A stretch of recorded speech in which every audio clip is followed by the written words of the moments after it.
all of these mythologies and all these stories have imperfect creators and imperfect creations. Yes. Not the story of Christianity at all. Mm-hmm. How could we, as imperfect people, not want to create imperfect creators?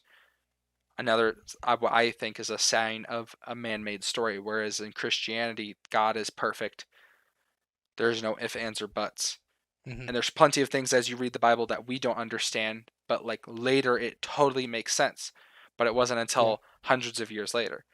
And I think that's just a sign that like we couldn't tell that story. Yeah. I It's mean, not all of possible. these, Greek gods, Norse gods, all of them are succumbing to these different vices. Mm-hmm. Over and over and over again. Look at Zeus. Look at how many people he sleeps with Yeah. in all Well, those stories. Odin gave his eye for knowledge. Right. Like, Yeah. And there's all this, and all the Bible has is the story of humans doing that. yeah.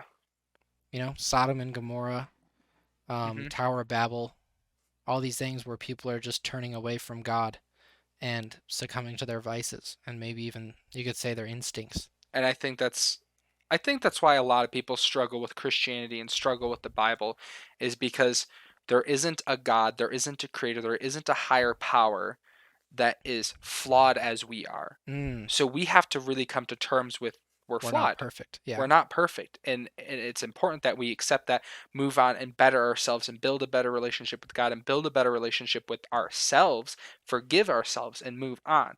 Yeah. And a lot of other mythologies don't have that because it's easy to be relatable.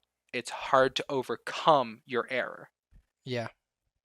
Yeah. I think that's one of the hardest things ever is recognizing and acknowledging that you're not perfect. Yeah. I mean, that's what he talks about in one of his books Yeah.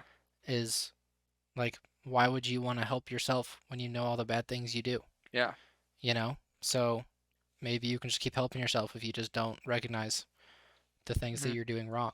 And I think that's a big thing that Jesus calls us to do, is to forgive, but he doesn't exclude yourself. Yeah, that's huge. I think I Yeah. think a lot of people need to learn how to forgive themselves, which is something I feel like I've done recently, is I've forgiven myself for things that were out of my control.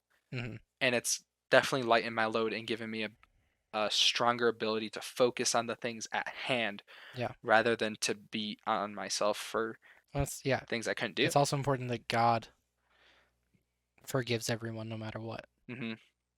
I think that's what's helpful with learning how to forgive yourself. Yeah.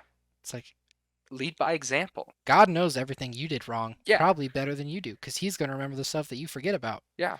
He still forgives you Hmm. and loves you. Yeah. So, like, do it yourself. Do it to other people. Forgive other people. Yeah. And I think that's just such a powerful tool. It's Yeah. a big reason Jesus talks about it so much. Yeah. And I think that's something that can actually tie back to the beginning of the episode Hmm.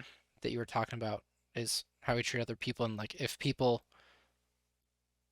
tried to learn about Christianity, Yeah. I mean, who's going to say that what we're talking about there is bad or, bigoted, Hmm. crazy, Yeah. all those things? Like, I think if people could understand and see that that's what the point is, Yeah. it would change things. Yeah. And there's plenty of imperfect people in the world. And I think that it's important to take that with a grain of salt. Mm, And I mean, I'm referencing what people do and say, yeah, is that if you can acknowledge that we are imperfect people, there's going to be plenty of imperfect people representing things poorly. And it's yeah, unfortunate, and we hope that they can learn from their mistakes, and we encourage that they do learn from their mistakes, but that's just part of life. yep, And it's hard, but I think that's why it's so important to have a spiritual connection to God, hmm, is that he's going to do his best and you're going to do your best to work and not avoid failure, but to learn from it yeah, so that you can better yourself and most importantly, the community around you, yeah. as we've talked about plenty of times. Man, that's really interesting. Hmm. I mean, ultimately, these stories are that you can become perfect by yourself. Yeah. And Christianity is not that way. Yeah.